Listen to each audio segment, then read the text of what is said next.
et tout. Alors, les amis, euh, comment vous percevez votre territoire de vie, son paysage, sa géographie, s'il fallait raconter votre lieu de vie?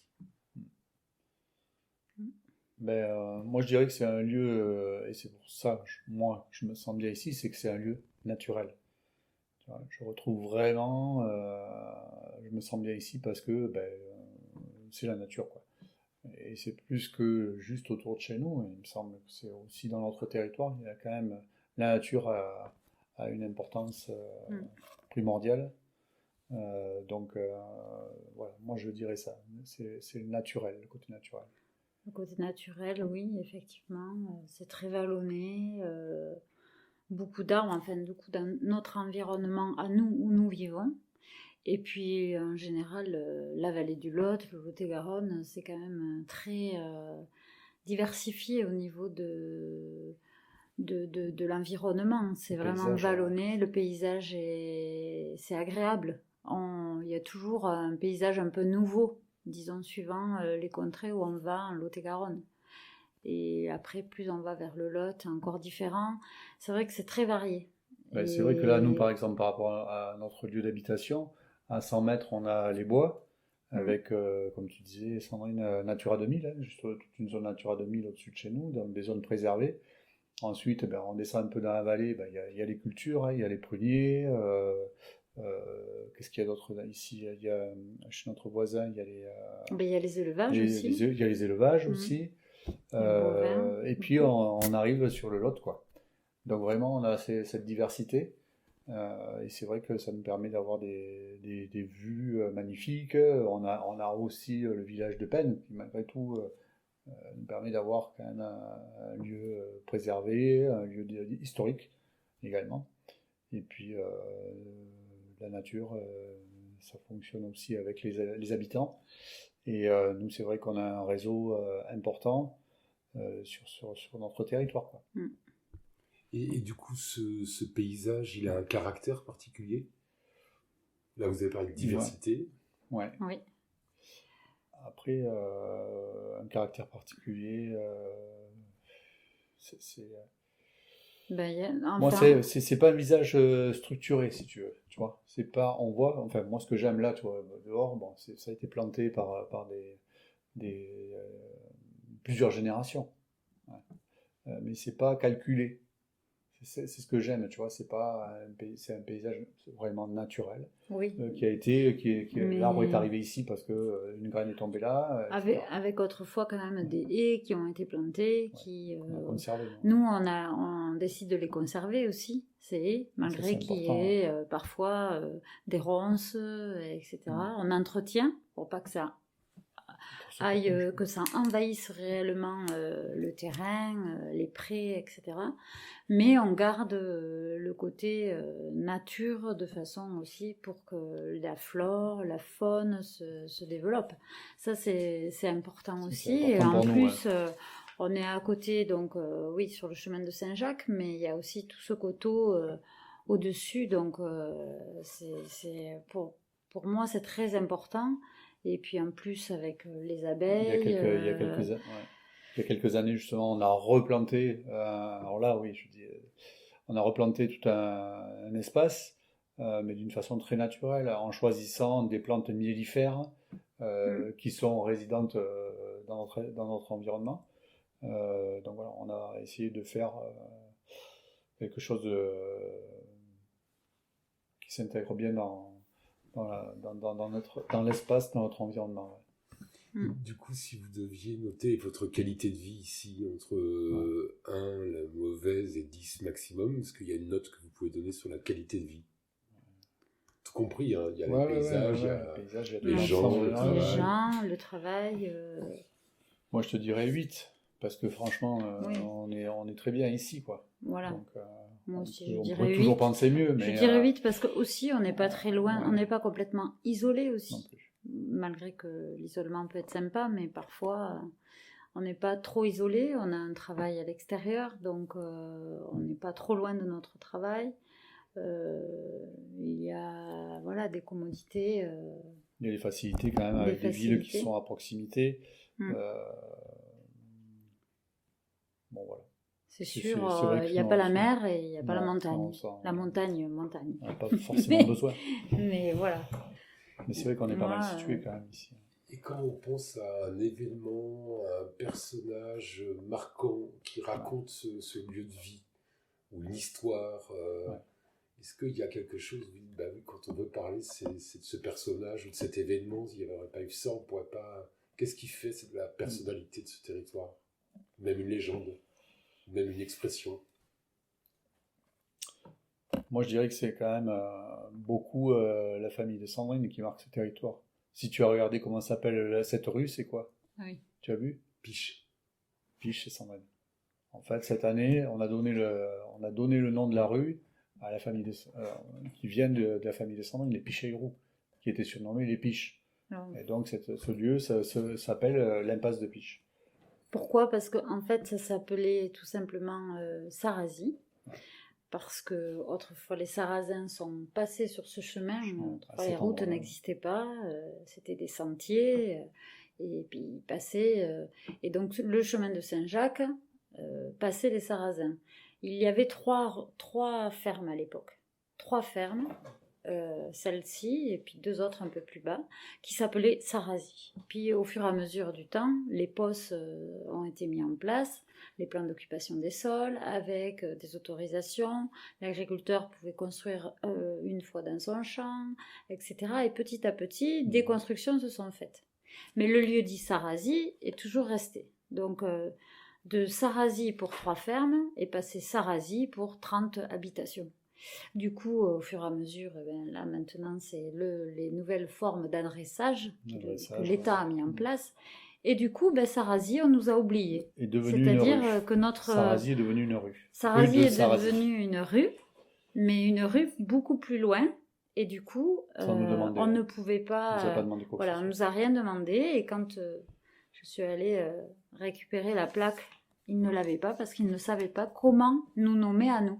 Et on ne pouvait ni s'appeler chemin de Sarrazy, ni impasse de Sarrazy, parce que il fallait que ça parte de la rue de Sarrazy. La petite rue, quoi, elle ne part pas de la route de Sarrazy, elle part de la route de Fonteil. Et Fonteil, c'est un lieu-dit qui est au-dessus de cette ferme. Du coup, ils n'avaient aucune solution. Enfin, ils n'en trouvaient pas. Donc, je leur ai proposé, je leur ai dit, mais je ne peux pas m'appeler Sarrazy, donc. Ni impasse, ni rue. Qu'est-ce que je peux... Est-ce que je suis une impasse ou une rue déjà? Ou un chemin? Je suis une impasse, vous êtes. Donc d'accord, j'ai dit, est-ce que je peux vous proposer un nom, du coup, plutôt que d'attendre? Et elle me dit oui. Donc je me suis dit, je vous propose impasse de Piche. Pourquoi Piche? Parce que Picheroux, déjà, et parce que mon papa, comme mon grand-père, comme mon père, on les appelait... Et Piche, Pichette, Pichou, voilà. Et autrefois, même en occitan, on disait le Piche, Piche, Pichou. Et Piche en occitan veut dire petit filet d'eau, petite fontaine. Donc c'est la racine étymologique de mon nom, Picheroux. Et comme ça a été accepté au conseil municipal, ça a été voté au conseil municipal. Je suis fière de ça parce que, voilà, je n'ai plus mon papa ni mon grand-père, mais ils seraient fiers de ça. Impasse de Piche. Ouais, et il y a une petite source, en fait, un peu plus haut. Voilà. Donc, est-ce que c'est elle qui a donné... En tout cas, l'étymologie de nom, c'est Piche. Petite source. Voilà, et Piche et roux, petit, parce que tout ce qui est roux... c'est petit. Voilà. Et pêche, c'est montagne, et Piche, c'est filet d'eau. Et Picheroux, petit filet d'eau. Ouais. C'est beau comme attachement. Ouais. Du coup, ça... En fait, voilà. Donc, du coup, il y a vraiment des racines. Quand tu retraces l'histoire, et Sandrine l'avait fait quand elle était à l'école, au lycée, je crois. Au lycée, et elle a retrouvé... ici, il y avait beaucoup de documents dans la maison. Tu sais, comme il y a autrefois dans les fermes, on gardait des choses. Parchemins, quoi. Et donc, elle a retrouvé des parchemins, tout ça, et elle a reconstitué un peu son arbre généalogique. En fait, c'était pour l'histoire de cette maison. C'était pour la Révolution française. Et en 89, en 1989, donc j'étais au lycée. Et on a participé au concours de l'UNESCO sur 1989, donc Ouais. 1789, La Révolution la française. Révolution et 200 ans. française. Et du coup, notre lycée a participé à ce concours. Et il y avait un groupe d'élèves qui avaient travaillé sur ça, dont moi, puisque j'avais des documents, et puis Matériel, quoi. j'aimais ça, et puis l'arbre généalogique et tout. Donc du coup, on a participé, et on a gagné le concours. Donc du coup, les élèves avaient été... Et c'est comme ça qu'elle a vu que la maison était habitée Voilà. depuis 1700. En 1700, il y avait déjà il y avait les déjà habitants. des Alors habitants. la maison, purement Alors, la je te maison, raconterai non, tout, tu connais, tu vois. peut-être un morceau de la maison, voilà, ou un peu plus loin, comme la grange, il y a un pan de mur qui est très vieux, un autre qui est plus récent, enfin voilà.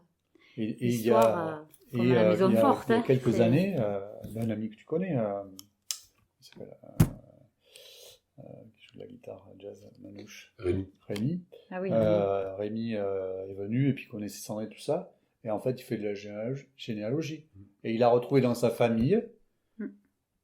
un Picheirou qui avait assisté ou qui était témoin du mariage de quelqu'un de sa famille à lui.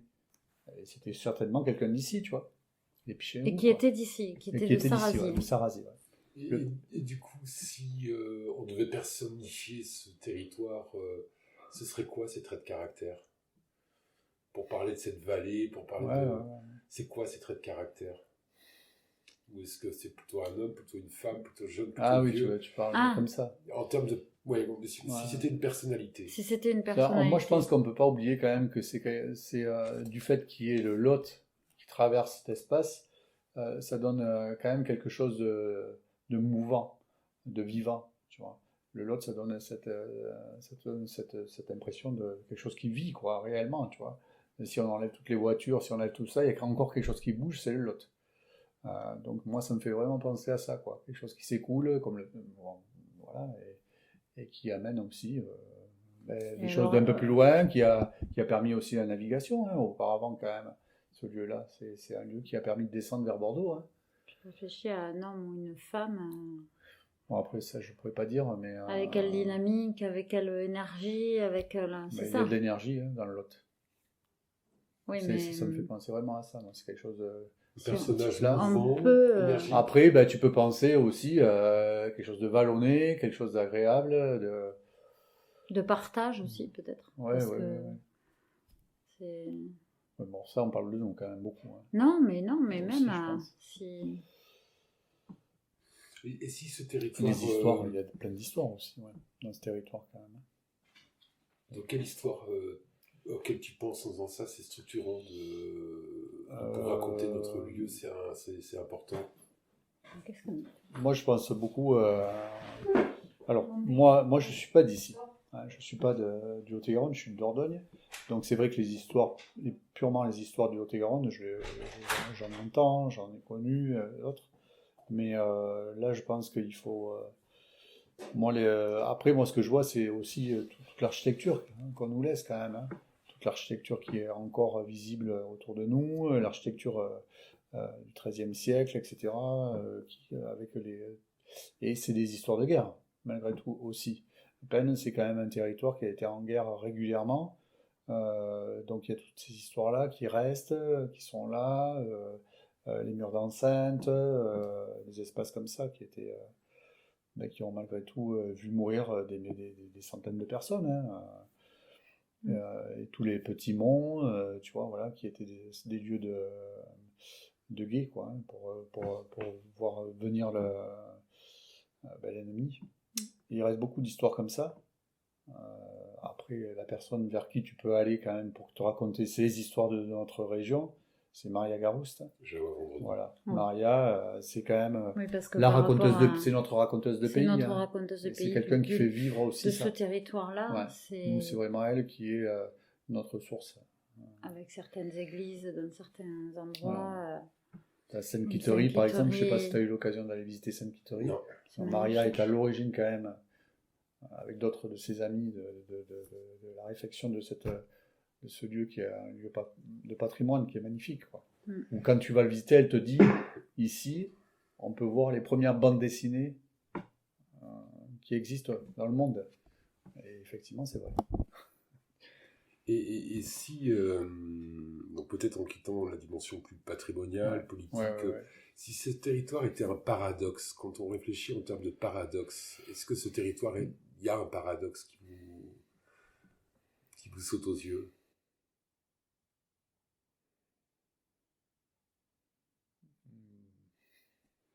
Un paradoxe. Ouais.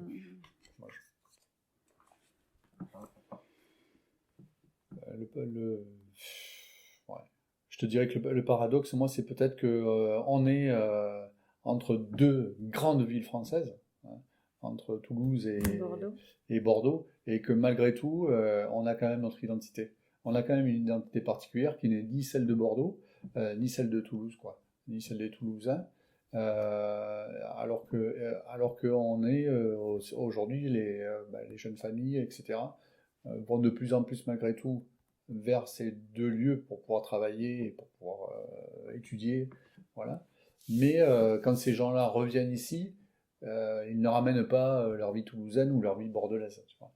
Donc on est là, au milieu des deux, et on a vraiment une identité particulière, il me semble, dans le Lot-et-Garonne. Et peut-être nous encore plus ici, quoi, tu vois, sur le territoire. Alors ici, on est le territoire Fumel-Vallée du Lot. Mais, et donc tu vois, j'avais pas pensé à ça, mais Fumel, vallée du Lot, tu vois, il y a toujours cette vallée du Lot et ce Lot qui nous accroche au Basque, quoi, hein. Mais, donc le paradoxe, c'est d'être entre la deux. tension entre les, Voilà. les deux grandes identités. Parce moi, je vois ça. L'Occitane, bien sûr. Ouais, en plus, oui, il y a tout ça. Et Et que malgré tout, on n'est pas mangé par ces deux grandes agglomérations. On arrive quand même à avoir une identité particulière. Moi, je vois ça. Après, je vois pas ce qui peut nous marquer davantage. Et si ce territoire avait un secret?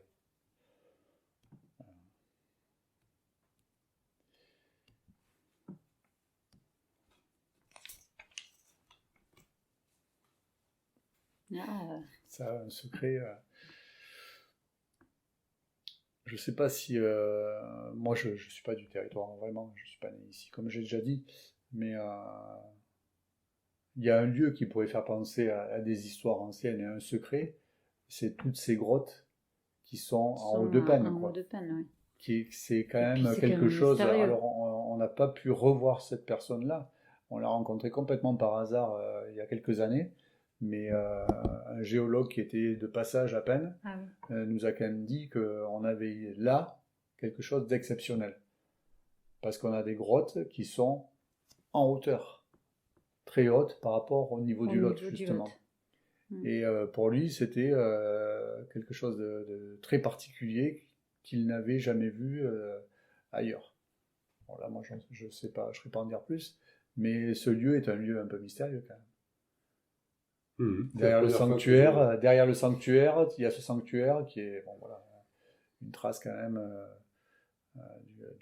du catholicisme dans notre région, et ces grottes derrière qui sont assez mystérieuses, dans lesquelles on pourrait se dire qu'est-ce qui s'y est passé, quoi. Et qu'est-ce qui s'y passe encore. Et après, tous ces réseaux qui seraient sous la ville, sous les maisons aussi, et qui partiraient. Les gens disent qu'il y a des réseaux qui arrivent à tel endroit, mais jamais personne ne les a vus. Mais effectivement, il y a des vieilles bâtisses, tu sais. Fermées, mais qui iraient vers il y a la tour d'Alary, par exemple, qui est au centre de Penne. Et en fait, Penne a été assiégée à plusieurs reprises. Donc effectivement, pour faire rentrer de la nourriture, pour faire rentrer de l'eau, pour faire rentrer, je sais pas moi, peut-être de quoi soigner les gens qui étaient malades dans Penne. Effectivement, il se dit que il y avait des tunnels. Certains disent qu'il y a un tunnel qui part de Penne-Bourg et qui descend jusqu'à Port-de-Penne. D'autres disent qu'il y a un tunnel qui arrive à Magnac. Voilà. Et c'est pas ça le paradoxe de ce territoire, c'est des lieux qui ont une culture d'être assiégés, d'être sur la défensive, mais sont dans un mouvement permanent, qui est le mouvement de la rivière, du fleuve, des souterrains. C'est-à-dire que le mouvement, c'est pas ça ce truc, on est assiégé, mais on cherche le mouvement. Oui, on peut voir ça comme ça. On peut voir ça comme ça, ouais, tout à fait. Ouais. Et du coup, quand vous pensez aux atouts et au potentiel, aux richesses de votre lieu de vie, vous pensez à quoi principalement? Alors, comme je disais, c'est vrai que on est entre Bordeaux et Toulouse. Alors, c'est deux grandes villes qui viennent absorber notre jeunesse, et ça, c'est normal, quoi. Mais moi, je trouve qu'ici, il faut qu'on fasse confiance aux jeunes. Il y a de plus en plus de jeunes. Je trouve qu'il y a de plus en plus de jeunes entrepreneurs. Euh, et moi, c'est vraiment un atout. Je trouve que c'est un atout important pour nous. Parce que c'est des gens qui disent qu'ils ont envie de rester ici, qu'ils ont envie de créer leur famille ici et de créer leur emploi. Hein. De créer leur emploi et le fait qu'on soit dans une zone euh, comment dire, très naturelle, comme je reviens toujours à naturel, fait que ben, y a des jeunes qui ont des entreprises quand même qui sont très particulières. Certains vont, voilà, j'ai la connaissance de quelqu'un qui est en train de faire tout un travail avec du bambou, par exemple, avec des bambous. Elle est en train d'essayer de créer des objets en bambou.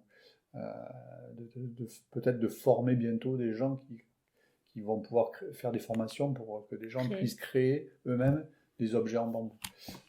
Donc, je pense qu'il faut faire confiance dans les générations qui arrivent pour venir créer sur notre département, sur notre territoire, même Femelle-Vallée-du-Haut, voire Villeneuve. Hein. Voilà. Et peut-être redécouvrir aussi des choses qui ont été laissées peut-être un peu de côté pendant un temps. Hein.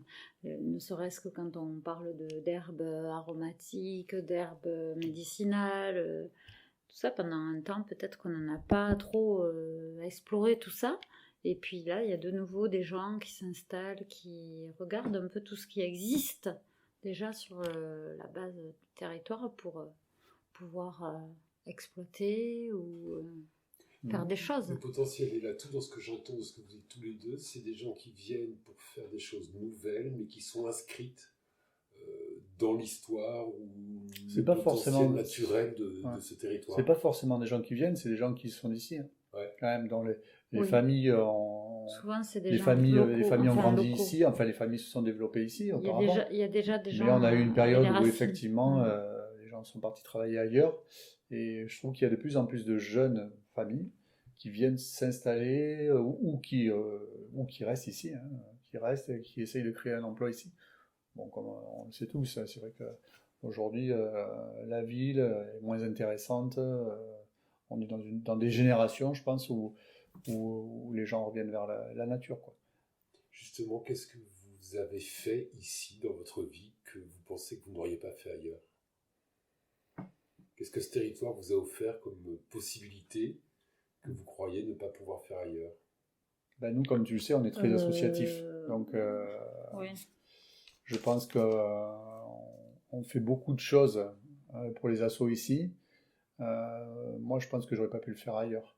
Parce qu'on a des réseaux, parce qu'on a réussi à avoir des réseaux l'un et l'autre. Oui, puis ça reste à des échelles locales, humaines, familiales, je veux dire, accessibles, avec des échanges.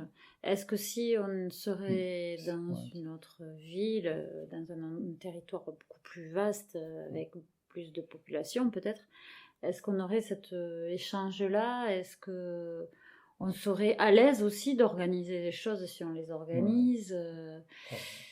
Peut-être pas. Après, nous, ce qu'on fait, ça garde cette taille moi, je suis plus à l'aise humaine, cette taille palpable. Voilà, on se connaît un peu avec tous. Avec des échanges, avec des réseaux, avec... Voilà. On a quand même rapidement... on a vite fait de prendre la voiture, d'aller dans une soirée chez les amis, pour un concert, pour un bal, pour une exposition d'art. Et c'est vrai que ça aussi, ça c'est pas mal développé quand même dans notre région. Et on n'a pas besoin d'aller dans des grands théâtres, on n'a pas besoin d'aller voir un super concert, on n'a pas besoin d'aller... Enfin, je veux dire, dans une grande salle ou quoi, presque nos salles, elles sont intimistes, et ça nous suffit, quoi. Et on vit avec ça. Il y a un truc que vous n'avez pas dit dans ce qui qualifie ce territoire, quand je t'entends par rapport qui moi m'a marqué en négatif au début et maintenant en hyper Fort. bien, c'est la saisonnalité.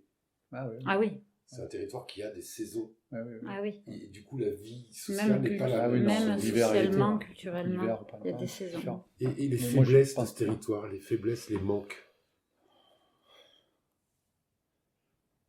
Parce que c'est pas Les tout manques rose. sur... Bon, moi, ce que je trouve qu'il nous manque, c'est aujourd'hui pratique, hein. Sur un côté pratique, on a un réseau ferroviaire qui est délaissé, qui est minable. Et je trouve que c'est fort dommage qu'il soit. On a un passage d'une voie ferrée, mais elle n'est pas du tout. Elle est sous-utilisée pour moi. Elle est sous-utilisée. On a dans les anciens des gens qui nous disent, mais nous, à peine on prenait le train, on allait à Paris. On montait à Paris, quoi. C'était la nuit, c'était un train de nuit. Et je trouve un peu dommage qu'on n'ait pas cette possibilité. Les Villeneuvois aussi en profiteraient. Voilà. C'est ce qui me vient à l'idée quand tu me poses cette question. Et après, bon, mais dans les projets, moi je sais que dans les projets à venir, il va y avoir tout un espèce de réseau avec des voies vertes, hein, donc un réseau avec des vélos, Oui, ça, un réseau cycliste qui va se développer. Donc ça c'est bien aussi, bon, c'est bien pour le tourisme. Hein. Le tourisme il commence à être quand même assez important dans notre région. Hein. pour le tourisme, On avait quand même au-dessus de nous la Dordogne, hein, qui était une région très très touristique. Le Lot, côté est, l'Aquitaine, la Gironde côté ouest, et nous on était un peu perdus quand même, je pense, au milieu, avec tout ça, et bon, aussi bien le département que toutes nos agglos, nos comcom font le nécessaire quand même pour développer ce côté du tourisme. Et bon, mais le touriste il vient pas s'il n'y a pas un réseau aussi ferroviaire, parce que les gens utilisent de plus en plus le train. Et moi, je pense que le train, ça va être. J'espère que ça va être quand même dans notre avenir, notre moyen de locomotion le plus utilisé. Il y a quelque chose que vous aimeriez pouvoir faire ici qui est plus difficile qu'ailleurs, selon vous?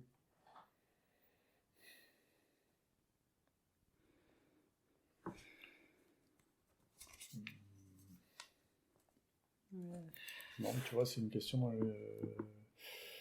Nous, on a tout ce qu'on aime ici. Enfin,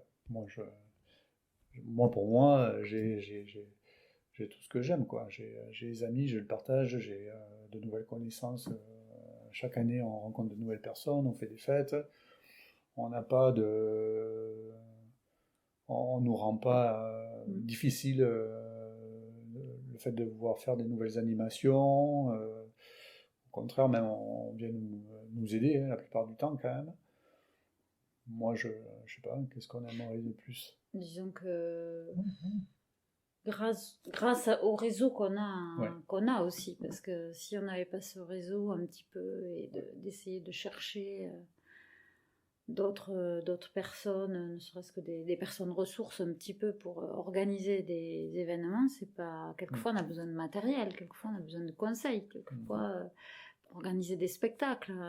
C'est quand on n'a pas une formation de base ou qu'on travaille à côté, parce que c'est pas notre boulot principal, l'associatif. Et par contre, ça, j'aimerais quelquefois avoir un peu plus de temps pour pouvoir me donner à l'asso et avoir du temps pour aller voir, ne serait-ce que des spectacles, des choses comme ça, pour vraiment pouvoir organiser vraiment proprement. Je veux dire, les événements, c'est pas facile. Et après, au niveau technique, sonorisation, tout ça, quand on nous demande, moi je suis perdue. Parfois, oui, effectivement, j'aimerais avoir un peu plus d'aide technique, peut-être municipale, mais c'est pas le cas. Donc, du coup, j'essaye d'entendre, voilà, je vais un peu partout et puis me faire aider parfois. Après, moi, ce que. Ouais. C'est intéressant ce que tu dis, parce que depuis tout à l'heure, le mot réseau remonte beaucoup dans ce que tu dis. Ah oui. Et j'entends dans ce que vous racontez l'un et l'autre, que ce soit du point de vue géographique, du point de vue historique, c'est que ce territoire me donne le sentiment de ne pas fonctionner par centralité, de ne pas fonctionner par polarité, Mais comme tu dis, dans le mouvement du Lot, par réseau, en fait. Mais oui. Des réseaux. Et si j'avais pas si on n'avait pas, Bruno comme moi, des connaissances dans certains domaines, toi dans ton domaine, moi dans le mien, il y a des fois, je serais un peu plus perdue et ça se ferait peut-être pas. Si bien qu'aujourd'hui, il y a des gens qui profitent, entre guillemets, hein, mais on est tout à fait OK pour qu'ils en profitent, qui profitent de notre réseau. En nous appelant, en disant tiens Bruno, toi dans le domaine des autos et des motos, est-ce que tu connais ça? Ah ben oui, tiens, attends, je passe un petit coup de téléphone ou je vais te mettre en lien avec ça. Sandrine, c'est plus dans tout ce qui est l'animation auprès des jeunes enfants, etc., les créations de spectacles, les créations d'événements, d'événementiels, quoi. Et qu'est-ce qui manque à son développement? Qu'est-ce qui manque au développement de ce territoire, selon vous? Mais... Moi, je vais te dire, ce que je trouve qui manque ici, c'est aujourd'hui, les gens, comme je disais tout à l'heure, ils ont envie d'échanger, ils ont envie de se retrouver. Et il manque un beau lieu où on puisse se retrouver et échanger. Un bel endroit. Aujourd'hui, je ne vais pas citer les noms de villages, mais on a des villages qui sont quand même vieillissants, où il y a eu des salles des fêtes qui datent des années 70, voire avant. Et moi, j'espère qu'un jour, on aura quand même un beau lieu pour pouvoir faire des fêtes, pour recevoir des groupes. Un lieu de spectacle, tu veux dire. Un lieu de spectacle, ouais. Un lieu de spectacle et un lieu de partage, je dirais plus. Un lieu adapté. Qui soit un lieu où on puisse recevoir une belle troupe de théâtre, multifonctionnel. On peut passer un beau film. Par contre, on a des beaux cinémas ici, quand même. On a cette grande chance. Il n'était pas question de rénover toute la zone dans l'entrée de Penn, avec la grange. Il n'y a pas ce projet de rénovation? Si. Enfin, c'était marqué dans les projets municipaux. Dans les projets municipaux. Et est-ce que vous avez une idée folle, même si elle est folle, c'est tant mieux, qui pourrait justement engager le développement de ce territoire, produire une dynamique? Qu'est-ce que un truc où vous dites, même cette idée elle est complètement irréalisable, mais si elle existait, elle permettrait d'aller dans un sens qui nous convient mieux?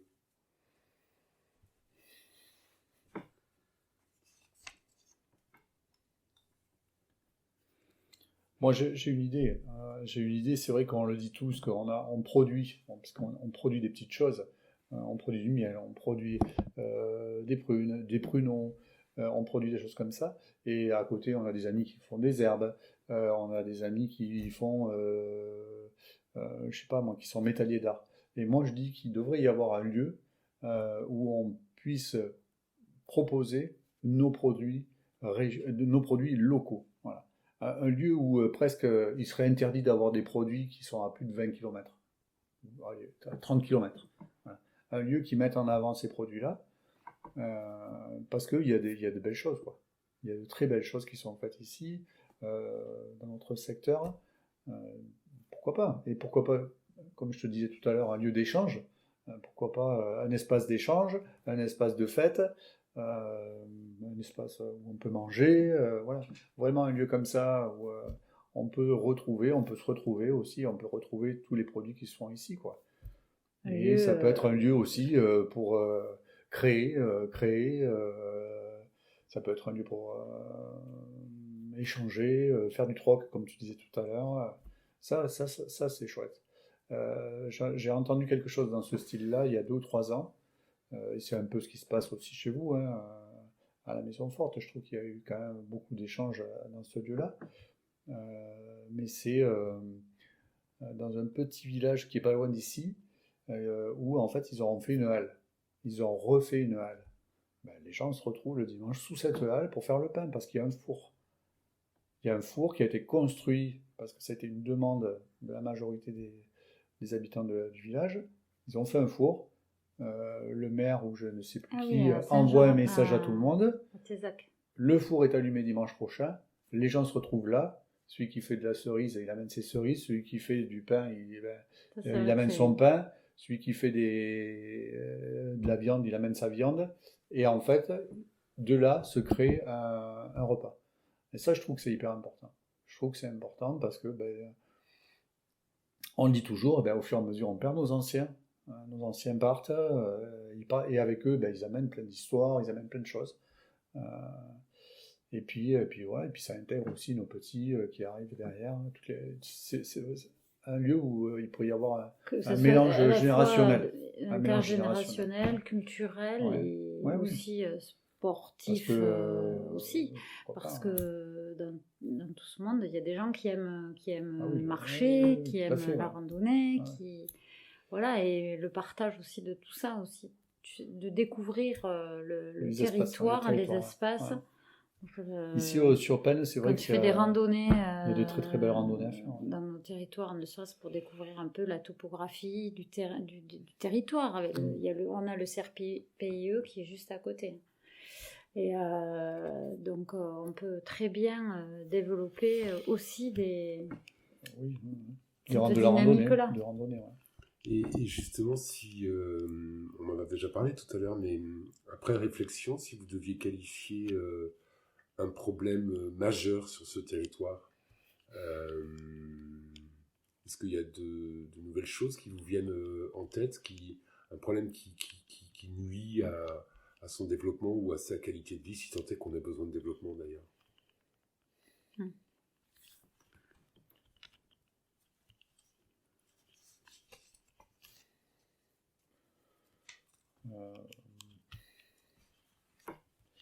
Moi, ce que je souhaite réellement, c'est qu'on puisse entretenir ce que les générations passées nous ont laissé.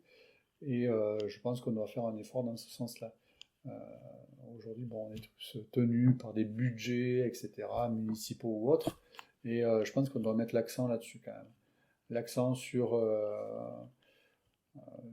on est tourné vers l'avenir, ok, hein, mais on doit quand même conserver le savoir-faire de nos anciens, ce qu'ils nous laissent. Moi, j'espère quand même qu'un jour, il y aura plus d'argent vers ça.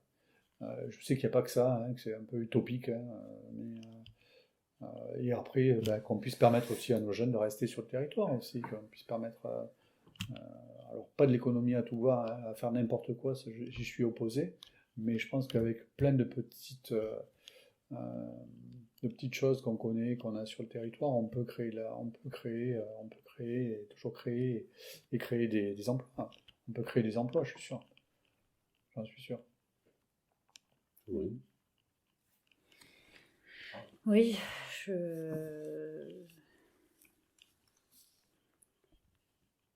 sais pas trop quoi répondre à cette question, j'avoue. On parlait de développement tout à l'heure et Bruno, tu disais que pas de développement à tout va. Aujourd'hui, on a parlé de Toulouse, on a parlé de Bordeaux, et puisqu'on se compare toujours aux autres, mais peut-être aux autres territoires de ruralité, si on devait qualifier le niveau de développement de ce territoire, quelle note on donne entre 0 et 10?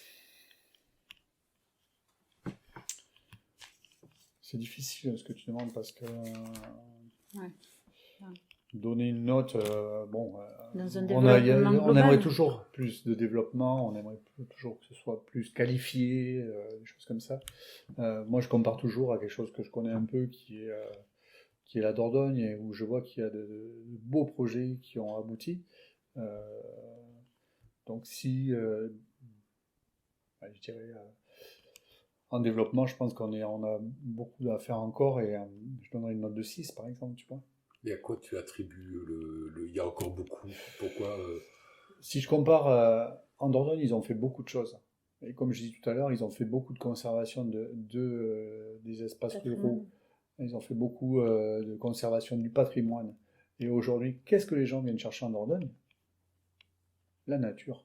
Ils viennent chercher la nature, ils viennent chercher leur histoire, ils viennent chercher le patrimoine, quoi. Tu peux regarder qu'est-ce qui fonctionne. C'est les visites des châteaux, c'est les visites des vieux villages comme Montpazier, c'est pouvoir aller faire du canoë sur le Lot, sur la Dordogne. C'est des choses comme ça, c'est retrouver des choses simples, quoi. C'est vraiment retrouver des choses simples. On ne demande pas à avoir Disneyland en Lot-et-Garonne, surtout pas. Les gens, ils ont envie de quelque chose de typique, quoi, de typique, voilà. Quelque chose qui leur rappelle, qui leur rappelle leur enfance, les échanges qu'ils ont eus avec leurs grands-parents, leurs parents ou autres, quoi. découvrir des choses simples. Quoi, Et tout découvrir simplement. des choses simples. Voilà, aujourd'hui, Sandrine, par exemple, elle a des petites... Enfin, moi, j'ai elle plein a des d'idées, mais petites, je ne les fais pas.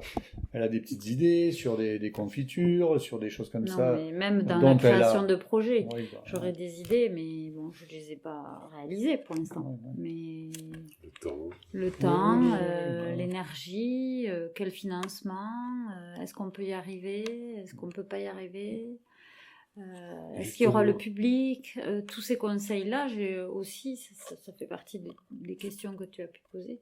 Pour mener à bien les projets que vous avez en tête, est-ce qu'il y a des types de projets, des types de personnes avec lesquelles vous vous sentez plus à même de jouer, pour lesquels c'est plus évident pour vous que pour d'autres? Ou il y a des gens avec qui, ou des projets pour lesquels vous dites non, ça c'est pas là où on a envie d'aller jouer?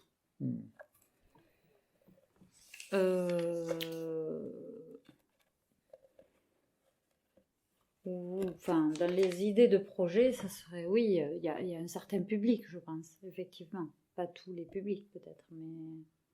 Toi, tu veux dire vers qui on pourrait aller pour Ouais, nous aider il y a des à types construire de personnalités, Ouais. d'organisation, de projets politiques sur lesquels vous dites, nous, on est plutôt inspirés par là, ou là, quand on est confronté à ça, on a quand même beaucoup plus de mal à y aller parce qu'on ne s'entend pas, parce qu'on ne comprend pas, parce qu'on n'a pas envie. Bah, nous, on va surtout vers des gens qui aiment accueillir, qui aiment voilà, des choses dans la simplicité, dans l'échange.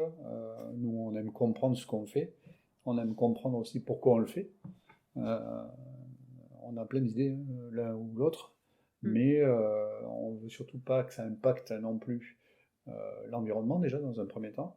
Et puis, on ne veut pas que ça impacte non plus ce qui existe déjà. On n'est pas voilà, nous, les projets qu'on aime mettre en place, c'est des choses qui préservent tout le monde. Bon, c'est utopique, encore une fois, mais c'est quand même, voilà, tu sais comment on fait, on va voir les uns les autres, on fait participer le maximum de personnes quand c'est possible, on fait des échanges, on fait des prêts de matériel, on en demande aux autres, et ça c'est important pour nous, quoi. Et on n'ira jamais vers des partenaires, entre guillemets, qui sont là pour faire comment dire, du bénéfice à tout prix, en fait du bénéfice en parlant argent, hein, parce que nous du bénéfice on en fait à chaque fois qu'on fait des animations, hein, mais c'est un bénéfice pour nous-mêmes, et un bénéfice culturel, hein. Mais c'est plus culturel le bénéfice qu'on fait, c'est un bénéfice personnel. Mais moi personnellement je dirais jamais vers des gens qui veulent, et ça m'est déjà arrivé dans la création de projets que j'ai fait, où j'ai mis fin à des projets parce que les partenaires que j'avais, eux, étaient là que pour faire de l'argent. Et moi, je suis opposé à ça. Et du coup, question croisée.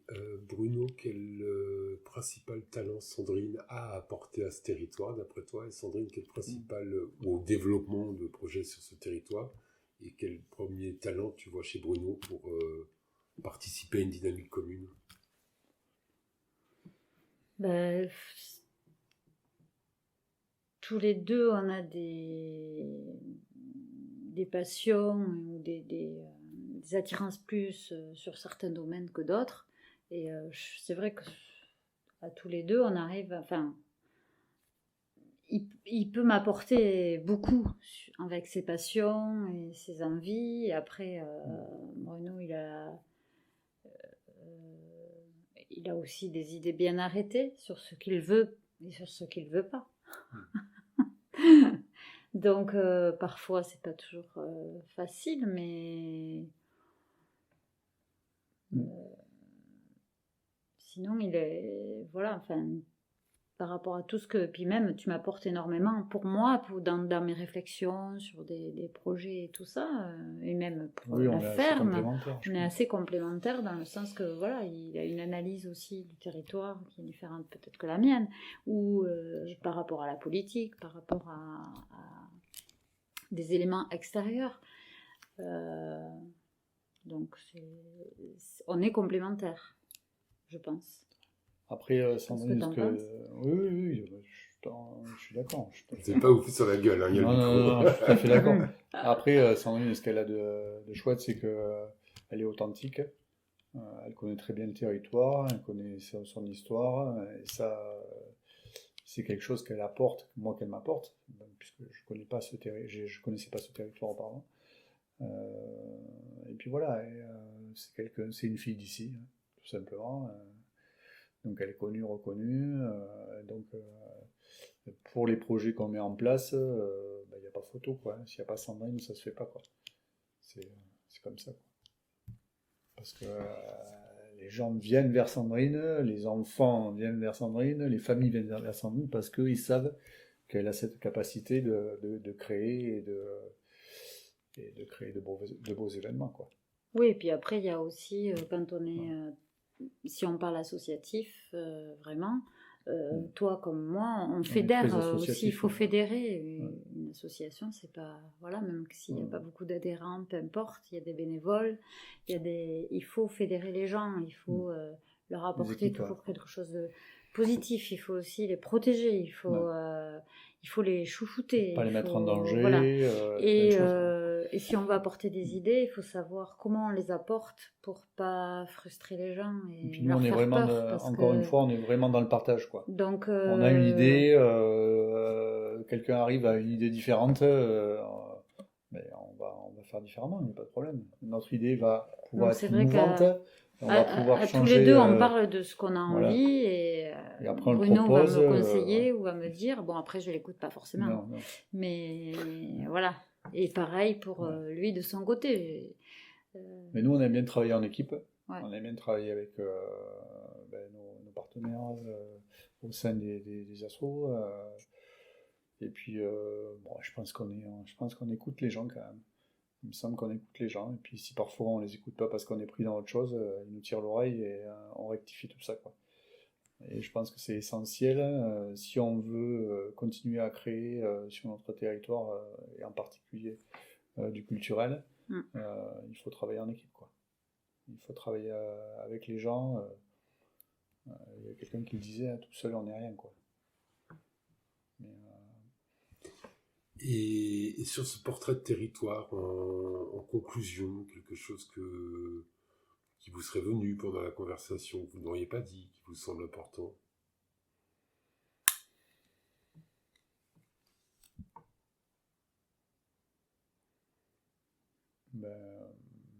Moi, tu vois, je vois par la fenêtre, je vois ces arbres, je vois le truc. Je te redis, c'est vraiment... nous, on est vraiment plantés ici, quoi, comme un arbre. Mais c'est pas par hasard qu'on est ici, quoi. Ça, j'en suis certain. C'est parce que cette ferme, c'est aussi un lieu de passage, puisqu'on on a notre le chemin de Compostelle qui passe par ici, donc tout le monde est le bienvenu. Les gens qui passent, il y a toujours un petit mot de leur part ou de notre part pour savoir vers où ils vont, comment ils vont, etc. Et voilà. Nous, la ferme, c'est important dans notre vie, quoi. Moi, cette ferme, j'ai tenu à la garder de génération en génération. J'ai une sœur qui ne voulait pas exploiter, qui ne voulait pas garder la totalité de l'exploitation. J'ai 2 neveux, pas d'enfants. Et du coup, mes neveux, dont un adorait mon père et son grand-père, quoi. Donc, ils travaillaient la ferme, il adorait venir à la ferme. Et pour eux, je sais que c'est important. Du moins, en grandissant, peut-être ça le sera moins. Mais c'est quand même c'est un cœur qui bat, quoi. C'est une racine, c'est un cœur qui bat. C'est aussi, j'ai ma tante qui est née ici et que pour elle, c'est très important. Quand elle vient ici tous les jours, elle dit « Enfin, ici, je respire ». Et pourtant, elle habite à Port-de-Peine, donc c'est à 2 km. Et elle habite dans le village, mais elle a un hectare elle a aussi beaucoup de terrain, elle a des arbres partout, elle est ancrée partout. Ici.